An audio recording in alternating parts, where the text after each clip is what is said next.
अस्सलाम वालेकुम dear students. I hope कि आप बिल्कुल खैरियत से होंगे। नाइन्थ क्लास कंप्यूटर साइंस की आज की इस वीडियो में हम बात करेंगे रिवाइज्ड स्मार्ट सिलेबस पे। स्मार्ट सिलेबस की जो पहली फाइल आई थी पीडीएफ, जो पैक्टा की तरफ से हमें रिसीव हुई थी, उसके अकॉर्डिंगली हम लोगों ने पहले एक वीडियो डिज़ाइन की, वीडियो बनाई सारी।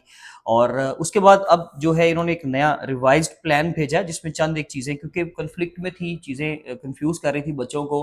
कुछ टॉपिक्स जो थे वो आपके इस कंटेंट में शामिल थे, एक्सरसाइज में उनके क्वेश्चंस नहीं थे या उनको क्रॉस करवा दिया गया, या फिर क्वेश्चंस एक्सरसाइज में मौजूद थे और यहाँ पर वो समझ नहीं आ रही थी। फिर पेज नंबर का थोड़ा सा इशू आ रहा था, एक्टिविटीज का इशू आ रहा था।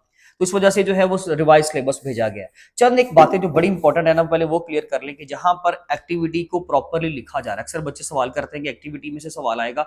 मैंने प्रॉपरली वीडियोस बनाते हुए जो है वो एक्टिविटीज के ऊपर वर्किंग अभी नहीं की। मैंने अपने सारा 9th क्लास का जो सिलेबस है वो पढ़ाकर अपने इस चैनल के ऊपर पब्लिश किया हुआ है। आपको प्रॉपरली हर चीज की प्लेलिस्ट मिल सकती है। अगर आपको प्लेलिस्ट फाइंड करने में कोई प्रॉब्लम आए तो वो आप लोगों ने लाजमी शेयर करना है। किसी भी वीडियो के कमेंट में बता दीजिए, मैं आपको प्रॉपरली वर्ड की फाइल पे हर चैप्टर के लिंक्स बनाकर, लिंक्स लिखकर, हर टॉपिक का लिंक लिखकर, उसका नाम लिखकर ये फाइल भी पहुंचाने की कोशिश करूंगा बहुत जल्द, ताकि आपके ये सारे इश्यूज खत्म हो जाएं।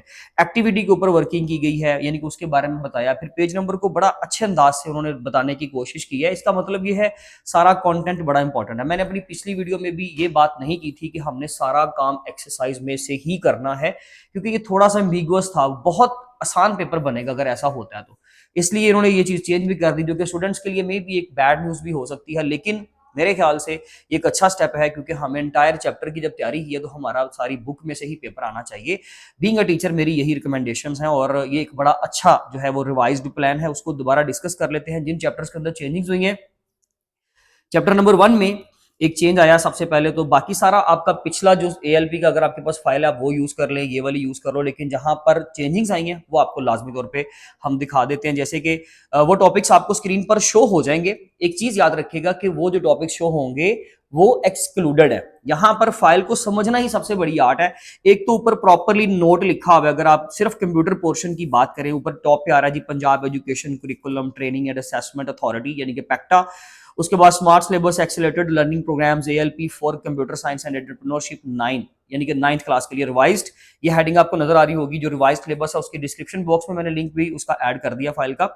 All types of questions for BICE examination paper will be prepared from the entire content of the textbook। सारी बुक में से किया जाएगा। नीचे अब अगर वो एमसीक्यूज में जाकर मैं ये चीज नहीं बोलता, शॉर्ट क्वेश्चंस में नहीं बोलता, लॉन्ग में नहीं बोलता, तो आप इस चीज को लेकर क्लियर रहे। लॉन्ग आपका एंटायर बुक का मतलब एक्सरसाइज में से भी आ सकता है और पीछे से भी आ सकता है, यानी कि बुक के अंदर से लेसन में से। भाई जब लेसन शामिल हो गया तो उससे रिलेटेड जो चीजें टॉपिक्स उन्होंने नहीं निकाले जो शामिल हैं, उससे रिलेटेड ऑब्वियसली एक्सरसाइज में से सवाल आ सकता है। कोई इसमें सोचने वाली बात नहीं है। प्रॉपरली मार्किंग, स्पून फीडिंग वाले काम मेरे ख्याल से 9th क्लास के स्टूडेंट को जो है वो अच्छा नहीं लगता। उसको ये उसका अंदाज नहीं होना चाहिए। एक बच्चे का, एक बच्चे को यहाँ से ग्रूम करना चाहिए। आप लोग बड़ा प्रॉपरली इस चीज को लेके जो है वो कॉन्शियस होते हो। Page number, heading number, no थोड़ा सा ठीक है, आपको एक अंदाजा मिल गया टॉपिक का, वो टॉपिक प्रॉपरली उसको छोड़ दें। बाकी उससे अगली जो भी लाइन अगर आपको थोड़ी सी एम्बिग्विटी लग रही है ना, डाउटफुल है आप, तो देखिए आप अपने आप को रिस्क में डालोगे उस चीज को छोड़ने के लिए। आप ना छोड़ें उसको तैयार कर लें। अगर आपको लगता है कि एक चीज आपको समझ नहीं आ रही कि ये लाइन नंबर, ये फलां हेडिंग शामिल है कि नहीं, तो उसको तैयार करें। टीचर्स को भी यही चाहिए कि वो बच्चों को ये गाइडलाइन दें कि बच्चा उसको तैयार करे। बच्चे को खुश करने के लिए हम लोगों को जो है वो उसके बच्चे के गुड बुक में आने के लिए मेरे ख्याल से हम लोग अगर ये सारा काम कर रहे हैं तो ये एक अच्छी चीज नहीं है। बच्चे को प्रॉपर गाइडलाइन देनी चाहिए, टीचर्स कम्युनिटी को भी, और बच्चों को भी ये चीज चाहिए कि अगर एक हेडिंग में थोड़ी सी एम्बिग्विटी नजर आ रही है, कोई डाउटफुल चीज आपके लिए है, तो इट्स ओके, आप उसको भी तैयार करें। खैर टाइम वेस्ट किए बगैर हम चलते हैं आगे। चैप्टर नंबर 1 में जो चीज चेंजिंग हुई है, सबसे पहले एक ही आपको हेडिंग है, मैं उस हेडिंग तक सारा बता देता हूँ। टाइप्स ऑफ सिस्टम ऑब्जेक्टिव्स, यानी कि पेज नंबर 3 to 4 शामिल नहीं है। 3 to 4 types of system objective के ऊपर ऑब्जेक्टिव की हेडिंग शामिल है, नीचे सारा कंटेंट आपका चला गया। टाइप्स ऑफ सिस्टम ऑब्जेक्टिव सिर्फ पेज नंबर 3 और उसके बाद पेज नंबर 4 तक, यानी कि उससे आगे जो एक टाइप्स ऑफ सिस्टम ऑब्जेक्टिव की डायग्राम्स के नीचे एक टिडबिट है वो भी सारा गया। ठीक है जी।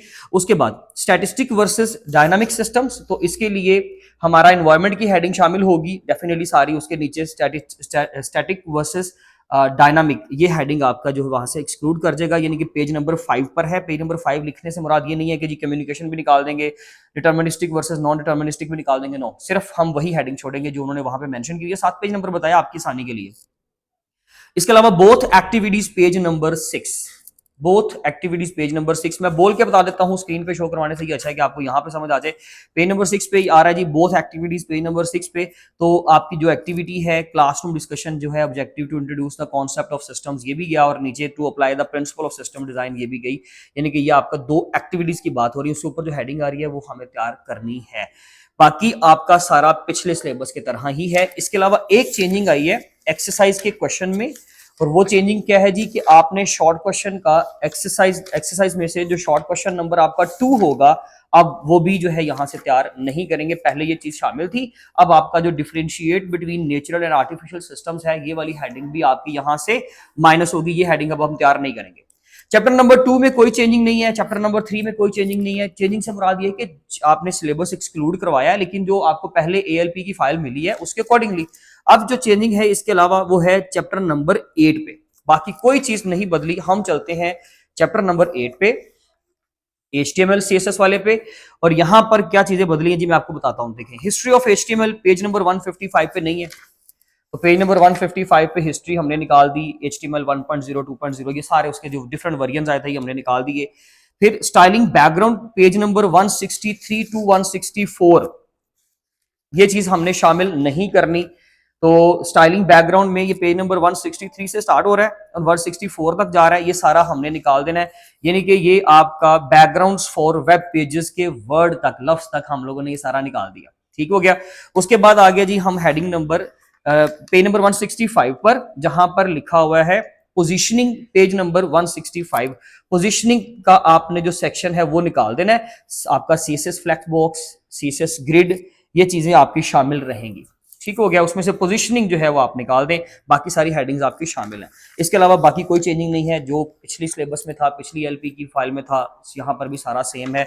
इसके अलावा अब आप आ जाएं पेज नंबर चैप्टर नंबर 9 पे। इसमें क्योंकि ज्यादा चेंजिंग्स आई हैं तो ये हम लोगों को देख लेना चाहिए। इसमें मैं आपको कुछ चीजें गाइड कर देता हूँ। आप लोग जो भी उसके अकॉर्डिंगली लिखा हुआ है, कुछ चीजें मैं आपको बता ही देता हूँ। जैसे कि अगर हम data science and data gathering की बात करें, ये एक इंपॉर्टेंट चैप्टर है, लेकिन ये क्योंकि लेंथी है, बहुत ज्यादा कंटेंट आ रहा है, इसलिए इसमें से काफी चीजें उन्होंने जो है वो यहाँ से निकाली हैं। सबसे पहले example of data page number 180, example of data यानी कि जो वेदर डाटा, सेल्स डाटा, ये सारा सेक्शन आपका गया। यानी कि ये हम तैयार नहीं करेंगे, नीचे वाला टिडबिट्स अपने तैयार हम करेंगे। टाइप्स ऑफ क्वालिटेटिव डाटा हमने निकालना है पेज नंबर 181 से 182 तक। टाइप्स ऑफ क्वालिटेटिव डाटा, ऊपर आप क्वालिटेटिव डाटा बताएं बच्चों को, नॉन न्यूमेरिक भी बताएं, कैटेगोरिकल भी बताएं, और नीचे जो टाइप्स ऑफ क्वालिटेटिव डाटा है वो आप माइनस करवा दें। ये पेज नंबर 182 तक जाएगा ऑब्वियसली, इसलिए यहां तक आपका सारा सेक्शन ये भी गया। टाइप्स ऑफ क्वांटिटेटिव डाटा, इसी पेज में नीचे क्वांटिटेटिव डाटा की डेफिनेशन करेंगे और उसके जो करेक्टरिस्टिक्स है, न्यूमेरिकल, मेजरेबल, काउंटेबल, अर्थमेटिकल, ये करेंगे तैयार। नीचे से इसको रिमूव करना है टाइप्स ऑफ क्वांटिटेटिव डाटा से ऑब्वियसली। और ठीक है, ये कहां तक जाएगा? पेज नंबर 184 तक, टेबल तक सारा डाटा आपका गया। Table 9.1 comparison of data types इसमें आ रहा है, वो सारा आपका यहां तक सारा सेक्शन आपका हम इसको खत्म कर देंगे, यानी कि ये हम तैयार नहीं करेंगे। इसके अलावा पेज नंबर 182 टू 184 उन्होंने लिखा हुआ है, मैंने मेंशन भी किया हुआ, तो उसमें मेरे ख्याल से कोई कंफ्यूजन नहीं होनी चाहिए। नेक्स्ट है हमारे पास क्लास एक्टिविटी है एक पेज नंबर 185 पर। तो क्लास एक्टिविटी आपकी पेज नंबर 185 पे एक ही है, उसमें भी कोई कंफ्यूजन नहीं होगी, वो भी गई। Gathering data from online sources page number 188 से लेकर 189 तक। Gathering data from online sources से लेकर अब आपका 189 तक, यानी कि टाइप डाटा टाइप से पहले पहले सारा गया। ठीक है जी। और यहां पर अब एक चीज के आपका जो है वो 189 तक है, लेकिन साथ में ये नहीं मेंशन एक्टिविटी का, तो एक्टिविटी नीचे वाली हम लोगों को तैयार कर लेनी चाहिए। यहाँ पर आप दोबारा से इशू रेज नहीं करेंगे हम, क्योंकि उन्होंने क्लियर यहाँ नहीं लिखा, उस एक्टिविटी का नाम नहीं लिखा, सिर्फ पेज नंबर लिखा हुआ, आप इसको तैयार करोगे। अब हम आ जाएंगे इसके बाद डाटा स्टोरेज टेक्निक्स पे। Online gathering data from online sources गया 189 तक, आपका सारा माइनस हो गया। अब हम चलेंगे डाटा स्टोरेज टेक्निक्स पे। डाटा स्टोरेज टेक्निक्स हैं आपकी इसी पेज पे 118 190 पे शुरू हो रहा है। ये पहले भी शामिल नहीं था वैसे, तो ये भी आपका चला गया, यहाँ से आपने ये भी रिमूव कर दिया। ये क्योंकि लेंथी चैप्टर है, मैं इसको इसलिए करवाना चाहूंगा, तो आप इसको रिमूव करेंगे। डाटा सोर्सेज टेक्निक्स को 190 एंड 191, यानी कि आपका ये तकरीबन पॉइंट ऑफ फेलियर के वर्ड तक सारा खत्म हो गया। यानी कि डाटा विजुअलाइजेशन से पहले पहले आपका सारा ये आपका टॉपिक हमने शामिल नहीं करना। इससे रिलेटेड अगर कोई एक्सरसाइज का क्वेश्चन भी है तो वो आप छोड़ें, उसमें कोई इशू वाली प्रॉब्लम वाली बात नहीं है।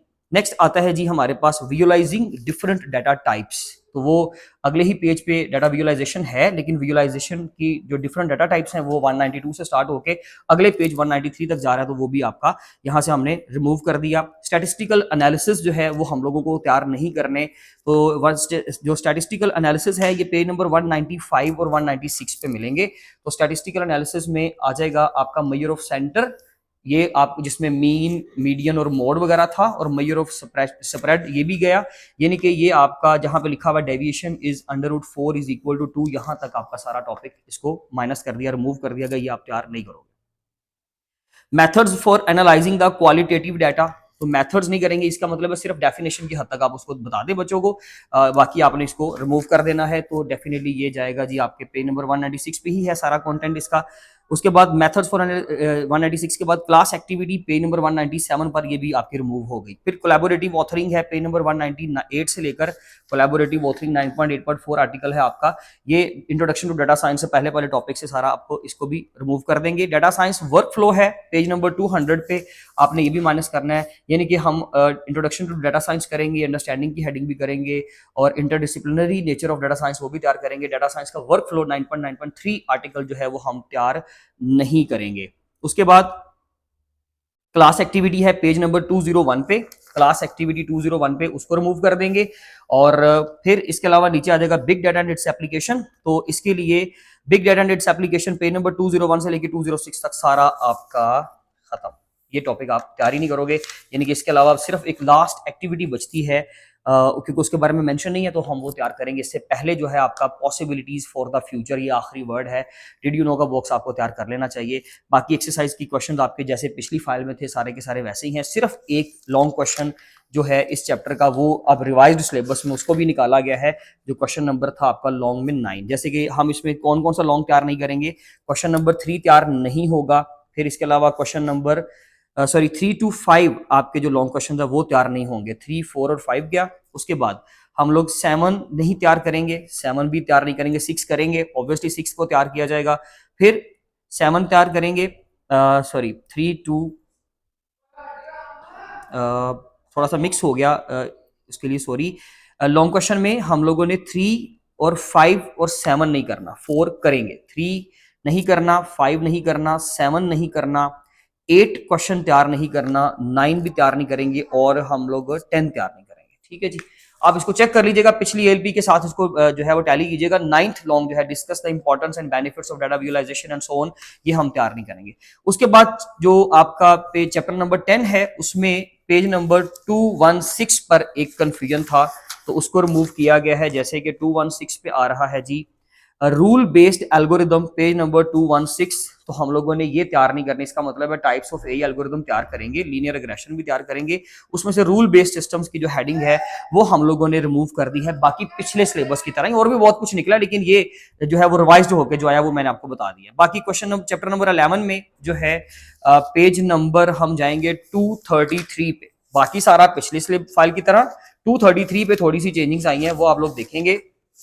जैसे कि उसमें intellectual regarding the responsibilities regarding intellectual property rights page number 233, page number 233 पे आपका जो है इसमें एक हेडिंग है responsibilities regarding intellectual property rights 11.5.2 article आपका वो हम लोग तैयार नहीं करेंगे। एथिकल एंड लीगल रिस्पॉन्सिबिलिटीज यानी कि बाकी सारा तैयार होगा, 11.5.1.2 के अलावा जो है वो हम तैयार करेंगे। एक सिर्फ ये वाली हेडिंग हम लोगों ने तैयार नहीं करनी, बाकी आपका इंटेलेक्चुअल प्रॉपर्टी राइट्स, उसका कॉन्सेप्ट, उसमें ट्रेडमार्क, पेटेंट, कॉपीराइट की डेफिनेशन तैयार करेंगे, और नीचे जो लीगल कंप्लायंस में सॉफ्टवेयर पायरेसी की डेफिनेशन है वो बड़ी इंपॉर्टेंट है, इसलिए उसको उन्होंने माइनस नहीं किया। बाकी आप लोग जो है इस टॉपिक को जो है इस हेडिंग को आप निकाल सकते हैं। बाकी आपका लास्ट जो चैप्टर है चैप्टर नंबर 12, उसमें पेज नंबर है आपका 249 पर आ जाए, उस पे 249 से लेके 252 तक सारा रिमूव कर दिया गया। टिल ऑनलाइन मार्केटिंग टूल्स यानी कि ई कॉमर्स के प्लेटफॉर्म्स को रिमूव कर दिया गया। माशाल्लाह जी, क्या कितना अच्छा काम किया। 249 से लेकर हमारे ई कॉमर्स के प्लेटफॉर्म शुरू हो रहे हैं। 12.2.3.2 आर्टिकल पेज नंबर 249 से लेकर हम इसको माइनस करेंगे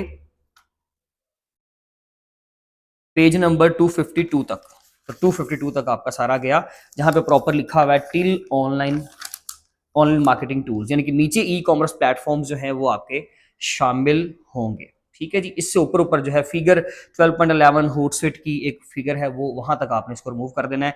बाकी आपका जो है पैटर्न की अगर हम बात करें तो पैटर्न के अकॉर्डिंगली जो चेंजिंग्स आई हैं, एक तो एमसीक्यू सारे कहीं से भी आ सकते हैं, सिर्फ वो उन्होंने प्रॉपर थोड़ा सा मेंशन किया हुआ, मेरे ख्याल से वो 2 चैप्टर क्या ही छोड़ने, एक्सरसाइज उनकी भी तैयार कर लेनी चाहिए। 1 MCQ will be asked from chapter number 1 to 4 हर एक में से, और 1 फ्रॉम चैप्टर नंबर 6 to 11। इसमें ये अब ईच नहीं लिखा हुआ वर्ड, तो यहाँ पर फिर थोड़ी सी कंफ्यूजन क्रिएट हो जाएगी, लेकिन इसका जहां तक मतलब है कि 10 मल्टीपल चॉइस क्वेश्चंस आएंगे। MCQs will be developed from, मैं अब आ गया हूँ नीचे वाले सेक्शन में जहां पे पेपर पैटर्न बताया गया है। बाकी पिछली वीडियो में आप लोगों ने देखा होगा, अगर किसी ने वो वीडियो नहीं देखी तो वो मैं उसका भी लिंक शामिल कर दूंगा डिस्क्रिप्शन में भी, ऊपर आपको आई बटन में भी नजर आ जाएगा, वहां से ओपन कर लीजिए। और उसके आगे लिखा हुआ है कि जी एंटायर बुक में से एमसीक्यूज आ सकते हैं। 1 MCQ will be asked from chapter number 1 to 4 and from 6 to 11। इसका मतलब यही है कि हर एक चैप्टर में से आएगा, चैप्टर नंबर 5 से नहीं आएगा एमसीक्यू और 12 में से नहीं आएगा। बाकी आपके शॉर्ट क्वेश्चन जो हैं वो भी पूरे चैप्टर में से आ सकते हैं। शॉर्ट क्वेश्चन का सेक्शन नंबर 2 आपका पहले जैसा ही रहेगा। शॉर्ट क्वेश्चन का सेक्शन नंबर 2 यानी कि क्वेश्चन नंबर 3, शॉर्ट क्वेश्चन में 3 क्वेश्चन है, क्वेश्चन नंबर 2, 3 और 4। 2 सेम है, 3 में क्या चेंजिंग्स आई हैं, उसमें जो आपका पहला एक पहले जो क्वेश्चन आ रहे हैं चंद, एक 2 short questions, short answers questions will be given each from chapter number 7 and 8। 7 और 8 में से 2-2 शॉर्ट आएंगे, टोटल कितने हो गए, 4 आपके शॉर्ट हो गए, हमें पूरे करने हैं 6। बाकी जरा देखिएगा, 1 short answer question will be given each from chapter number 5 and 6, और एक एक शॉर्ट आएगा 5 और 6 में से, यानी कि जो शॉर्ट क्वेश्चन का आपका सेकंड सेक्शन होगा ना, जो दूसरा पार्ट होगा, उसमें 2-2 आपके शॉर्ट तो आ जाएंगे 7 और 8 में से, लेकिन एक एक आएगा 5 और 6 में से। फिर हम उसकी पेयरिंग के मुताबिक हम मजीद इसके ऊपर बाद में एक वीडियो बनाएंगे। नेक्स्ट जो सेक्शन है शॉर्ट क्वेश्चन का, उसमें जो चेंजिंग्स आई हैं वो क्या है जी, 1 short answer question will be given from each chapter 9 and 12, यानी कि एक एक शॉर्ट आपका आना है लाजमी तौर पे 9 और 12 में से, और बाकी 2 short answers questions will be given each from chapter number 10 and 11। 10 chapter से और चैप्टर नंबर 11 से 2-2 शॉर्ट आएंगे, टोटल आपके हो गए ये भी 6। ठीक है जी, इसने चेंज कर दिया। पार्ट नंबर 3 पर अगर हम चले, लॉन्ग क्वेश्चन कहीं से भी आ सकता है, एक्सरसाइज में से भी आ सकता है और बुक के कंटेंट में से भी आ सकता है। और पहले याद रखिएगा, जो क्वेश्चन नंबर 5 था, जो आपका पहला लॉन्ग क्वेश्चन था, वो उन्होंने कहा था जी पिछले सिलेबस में, पिछले स्मार्ट सिलेबस में, कि वो चैप्टर नंबर 3 से आएगा, लेकिन ये चैप्टर नंबर 3 से नहीं आ रहा, चैप्टर नंबर 1 से आ रहा है। और यही कहा गया था जब मैं शुरू से पढ़ा रहा था, तो मैंने यही कहा था कि चैप्टर नंबर 1 बड़ा इंपॉर्टेंट है, यहाँ से लॉन्ग लाजमी आता है, बाकी की पेयरिंग बाद में देखेंगे। लेकिन मैं भी थोड़ा सा हैरान हुआ था कि ये क्या हो गया। बाकी खैर ये अच्छा हो गया कि चैप्टर नंबर 1 है ही बड़ा इंपॉर्टेंट, वो आपकी बेसिक है, वो अगर आपको क्लियर होगा तो डेफिनेटली आगे जाएंगे। कल को ये फिर चेंज कर देंगे तो मैं स्टेटमेंट चेंज नहीं करूंगा, चैप्टर नंबर 1 बहुत इंपॉर्टेंट है। 1 detailed question will be given from chapter number 1, एक लॉन्ग आएगा आपको चैप्टर नंबर 1 से, दूसरा चैप्टर नंबर 6 में से। ठीक है जी, और तीसरा जो चैप्टर है आपका, जो लॉन्ग क्वेश्चन है, सॉरी, चैप्टर नंबर आएगा या 9 से या 12 में से, या चैप्टर नंबर 9 जो इसकी अभी हमने प्रॉपरली मार्किंग की है, या फिर चैप्टर नंबर 12 यानी कि आपका जो एंटरप्रेन्योरशिप वाला लास्ट चैप्टर है वहां से आएगा। और मोस्ट प्रोबेबली कि चैप्टर नंबर 9 को ज्यादा प्रेफरेंस दी जाएगी, ये याद रखिएगा। अगर पेपर टफ हुआ तो फिर डेफिनेटली 12 में थोड़ा सा अगर आपको उन्होंने रिलैक्स करना चाहा तो वो कर सकते हैं, चैप्टर नंबर 12 से दे देंगे, अदरवाइज खैर आपने दोनों ही चैप्टर तैयार करने। इन शॉर्ट हमने लॉन्ग के लिए 4 चैप्टर तैयार करने हैं, 1, 6, 9 और 12। अगर कोई बच्चा पेयरिंग स्कीम फॉलो नहीं करना चाहता, वो चाहता है कि जी मैं एग्जैक्ट लॉन्ग तैयार करूं, तो ठीक है, फिर 1 और 6 तैयार कर ले, उसके पास चॉइस नहीं होगी। ठीक है जी, 9 और 12 वाली, अदरवाइज उसको चाहिए कि वो 4 चैप्टर तैयार करे, ज्यादा मुश्किल काम नहीं होगा, मेरे ख्याल से ज्यादा हैक्टिक नहीं है। बाकी खैर इंशाल्लाह मिलेंगे अपनी नेक्स्ट वीडियो में, जिसमें मजीद आपको गाइडलाइंस दी जाएंगी पेयरिंग स्कीम के हवाले से, इंपॉर्टेंट क्वेश्चन के हवाले से, हर एक चैप्टर के हवाले से। आपका कोई क्वेश्चन, पर्टिकुलर क्वेश्चन हो, वो लाजमी तौर पर पूछ लीजिएगा। इंशाल्लाह नेक्स्ट वीडियो में मिलेंगे, अपना ख्याल रखें, थैंक यू सो मच, अल्लाह हाफिज़।